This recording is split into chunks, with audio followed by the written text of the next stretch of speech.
Dan selamat pagi kepada semua murid Tahun 5. Okay, jadi hari ini kita akan belajar ulasan berdasarkan apa yang diberikan oleh cikgu dalam modul yang diberikan. Okey, baik, tanpa buang masa, kita tengok soalan yang diberikan. Baik.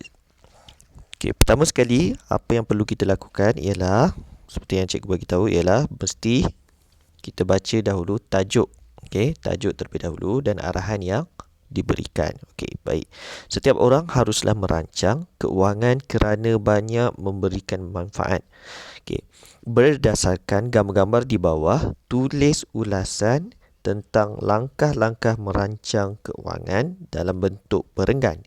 Okey, panjangnya ulasan kamu hendaklah antara 50 hingga 80 patah perkataan. Okey, jadi dekat sini dia telah nyatakan, okey, ini merupakan gambar, okey, bukan graf, bahan grafik, bukannya graf ataupun poster. Okey, dia dah nyatakan dekat sini gambar. Okey, kemudian apa yang dia minta ulas ialah langkah-langkah merancang keuangan. Okey. Okey, sekarang ni jangan buat peta pokok apa semua sebab ini merupakan gambar. Dia dah nyatakan. Sebab tu pentingnya kita baca arahan terlebih dahulu. Okey, jadi bila kita tengok dekat sini sangat mudah kerana dia telah nyatakan, okey, isi tersurat dekat sini. Walaupun okey, ada 4 saja dekat sini. Okey, tetapi sudah memadai. Nanti kita akan tambah dengan isi tersirat untuk dapat markah. Okey. Baik. Jadi ada menabung wang saku, membeli barang mengikut keperluan, menyimpan wang di bank dan menyenaraikan barangan yang hendak dibeli. Okey, ini merupakan isi-isi tersurat. Okey, baik.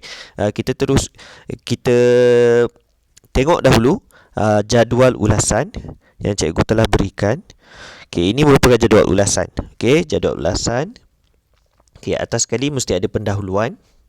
Okey, kemudian ini merupakan ayat yang kita akan bina berdasarkan isi tersurat dengan isi tersirat yang akan kita cari. Kemudian kesimpulannya, apa kesimpulan yang kita boleh buat? Apa nilai murni, nilai moral atau pengajaran yang kita dapat berdasarkan isi tersurat dan isi tersirat yang kita kumpul. Okey, boleh faham? Okey. Jadi kita mulakan dengan pendahuluan terlebih dahulu. Okey, pendahuluan dia sangat mudah, sangat senang. Cikgu harap kamu ingat lagi. Okey. Baik, kita tengok. Okey, mana dia kita nak ambil pendahuluan?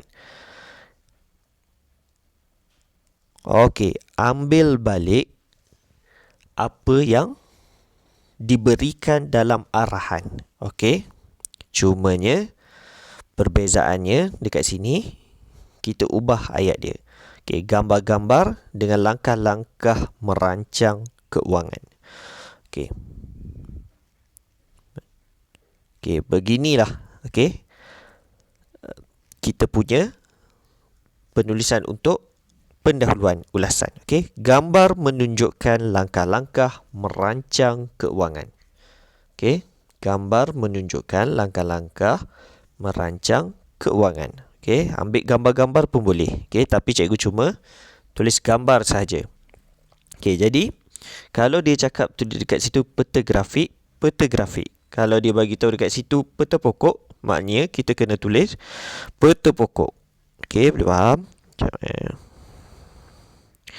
Okey, jadi seterusnya kita cari isi tersurat. Okey. Pendahuluan dia mudah saja. Okey, itu saja pendahuluan dia. Gambar menunjukkan langkah-langkah merancang keuangan. Itu saja. Okey. Kalau peta bulat, peta bulat. Kalau dia tulis peta pokok menunjukkan langkah-langkah merancang keuangan. Menunjukkan. Okey. Simple saja, senang saja pendahuluan dia. Okey, tak perlu susah-susah. Okey, seterusnya kita cari isi tersurat. Okay, seperti yang cikgu bagi tahu tadi, isi tersurat dia telah dah bagi dah menabung wang saku, membeli barang mengikut keperluan, menyimpan wang di bank, menyenaraikan barangan yang hendak dibeli. Okey, itu isi tersurat. Dia dah bagi dah 4. Okey, dah tak ada dah isi tersurat yang lain. Okey, jadi kita tak boleh menambah-nambah isi tersurat sebab apa yang ada di dalam gambar inilah itulah yang tersurat. Kalau yang tak ada dalam gambar ini, itu tersirat. Okey, boleh faham kan? Okey, jadi 4 saja isi tersurat yang diberikan. Okey. Baik. Jadi kita tulis ikut jadual. Okey, menabung wang saku, membeli barang mengikut keperluan, menyimpan wang di bank, menyenaraikan barangan yang hendak dibeli. Okey, jadi itu isi tersurat. Okey, sekarang ni kita teruskan dengan isi tersirat. Okey, baik. Okey, ini isi tersurat yang cikgu nyatakan tadi. Jadi ada 4 saja. Baik. Okey. Jadi kita dah membentuk dah ayat. Okey. Okey, antaranya kita mestilah menabung wang saku. Selain itu, kita haruslah membeli barang mengikut keperluan. Seterusnya, kita perlulah menyimpan wang di bank. Di samping itu, kita hendaklah menyenaraikan barangan yang hendak dibeli. Okay, sekarang ni, bila ada 4 isi tersurat, apa yang kamu perlu cari ialah 2 isi tersirat. Okey, cikgu bagi tips dekat sini. Okey, kalau sudah ada 4 isi tersurat, kamu cuma perlu tulis 2 isi tersirat. Okey, sekurang-kurangnya mesti ada 6 point, 6 isi. Okey, boleh faham tak? Okey, ada 6. Dekat sini ada 1, 2, 3, 4. Bermakna kamu perlu cari 2 isi tersirat. Tapi kalau diberikan, kamu diberi 5 isi tersurat, kamu boleh tulis 5 isi tersurat tetapi cuma 1 saja isi tersirat. Sebab nak bagi cukup 6 je. Jangan terlebih kerana kita kena tulis ulasan cuma panjang dia 80 patah perkataan je. Jadi cikgu takut kalau kita tulis terlampau banyak isi tersurat dengan isi tersirat, boleh menambahkan lagi bilangan patah perkataan sekaligus menjejaskan permakahan kita. Okey? Bila terlampau banyak patah perkataan, okey, yang dikira pun cuma sedikit saja. Boleh faham? Jadi sebab tu cikgu tetapkan, okey, kita tetapkan cuma 6 sahaja isi.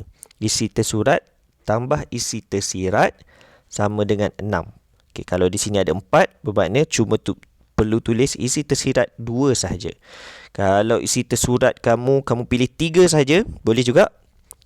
Maka isi tersirat dia mesti 3 juga. Okey.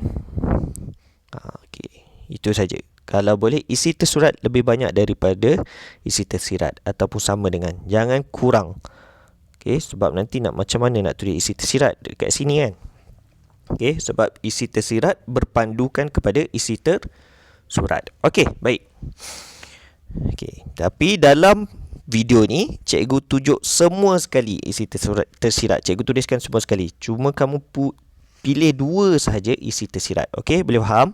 Okey, cikgu cuma tunjukkan semua isi tersirat sebagai contoh. Tapi kamu cuma perlu tulis 2 sahaja. Okey, boleh faham kan? Okey, baik. Antaranya, kita mestilah menabung wang saku. Okey, kenapa perlu kita menabung wang saku ni? Mesti isi tersirat ni, apa yang kita fikir? Kena timbul persoalan. Kenapa? Mengapa? Okey. Okey, kenapa menabung wang saku? Okey, idea cikgu, okey, supaya ataupun untuk digunakan apabila berlaku kecemasan. Okey, boleh ingat lagi kata hubung ni, pilih mana-mana yang sesuai untuk kita gabungkan antara ayat isi tersurat dengan isi tersirat. Okey, jadi dekat sini antaranya kita mestilah menabung wang saku untuk digunakan apabila berlaku kecemasan. Okey, maknanya kalau sakit ke apa ke, masuk hospital, mungkin kita memerlukan duit yang banyak. Ataupun berlaku kebakaran, kecelakaan, okey, kemalangan di jalan raya, basikal rosak, kereta rosak, kita mungkin perlukan duit yang banyak. Itulah kecemasan yang dimasukkan dekat sini, okey. Digunakan apabila berlaku kecemasan. Okey, itu saja, mudah saja, simple saja. Tak perlu ulas apa itu kecemasan apa semua. Okey. Cukup tulis satu perkataan saja, kecemasan. Okey, kita akan faham. Okey, seterusnya, selain itu kita haruslah membeli barang mengikut keperluan. Kenapa beli barang ikut keperluan? Kenapa kita tak boleh beli je barang banyak-banyak apa semua? Kenapa? Okey, dapat menjimatkan wang. Okey, maknanya supaya dapat menjimatkan wang. Agar dapat menjimatkan wang pun betul. Untuk dapat. Okey, untuk dapat ni tak sesuai dah. Okey, untuk menjimatkan wang betul. Okey. Okey, seterusnya. Okey, seterusnya kita perlukan menyimpan wang di bank. Kenapa simpan wang di bank? Kenapa tak simpan di rumah? Okey, supaya duit itu selamat, supaya duit itu tidak dicuri. Semua betul.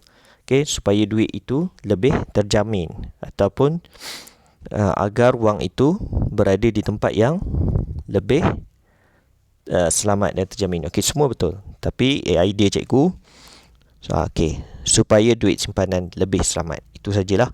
Okey, di samping itu kita hendaklah menyenaraikan barang yang dibeli. Kenapa? Supaya kita tak membazir, betul?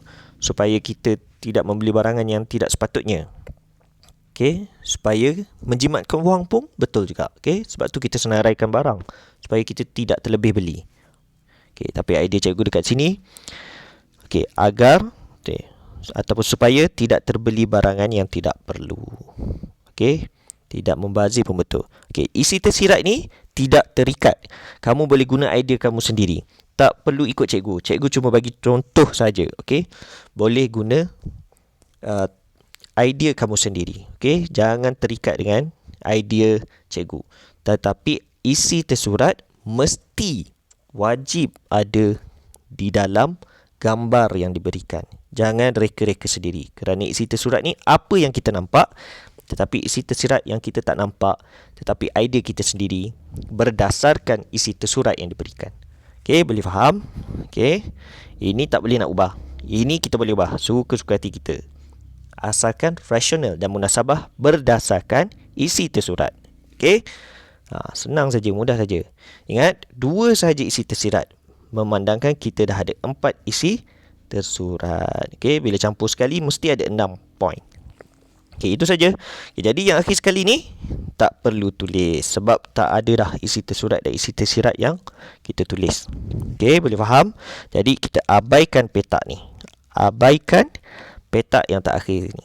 Okey, jadi terus kita buat kesimpulannya ataupun pengajaran yang kita dapat ambil daripada ulasan yang kita buat ni. Okey, kesimpulannya, idea cikgu, kita sewajarnya merancang keuangan demi masa hadapan yang lebih baik. Okey, ini ayat cikgu. Kamu boleh buat apa sahaja ulasan dekat sini. Okey, penutup kamu. Kita sewajarnya merancang keuangan supaya apa? Kita dapat menghadapi masa-masa hadapan dengan lebih baik. Ataupun kita sewajarnya merancang keuangan agar kita dapat sediakan payung sebelum hujan. Okey, itu pun salah satu juga. Okey, kita sewajarnya merancang keuangan agar kita dapat membina masa hadapan yang lebih hebat dan sebagainya lah. Okey, ataupun supaya kita dapat memiliki apa yang ingin kita capai pada masa hadapan. Contoh nak beli apa-apa, mesti kita merancang keuangan. Okey, bila kita belajar universiti perlukan duit yang banyak. Bila kita nakkan sesuatu, nak beli rumah, nak beli kereta idaman kita, mesti menabung dan merancang keuangan. Okey, jadi itu saja. Cikgu rasa penerangan cikgu mengenai ulasan yang diberikan berdasarkan modul.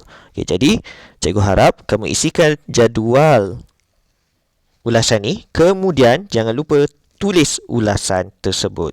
Okey, tulis kembali ulasan yang cikgu berikan. Okey, semua ni dalam bentuk satu perenggan. Okey, cikgu harap kamu ingat lagi bagaimana nak tulis ulasan. Okey, tulis dalam satu perenggan dalam buku karangan. Okey, buku karangan yang diberikan. Okey, itu saja. Sekian. Terima kasih.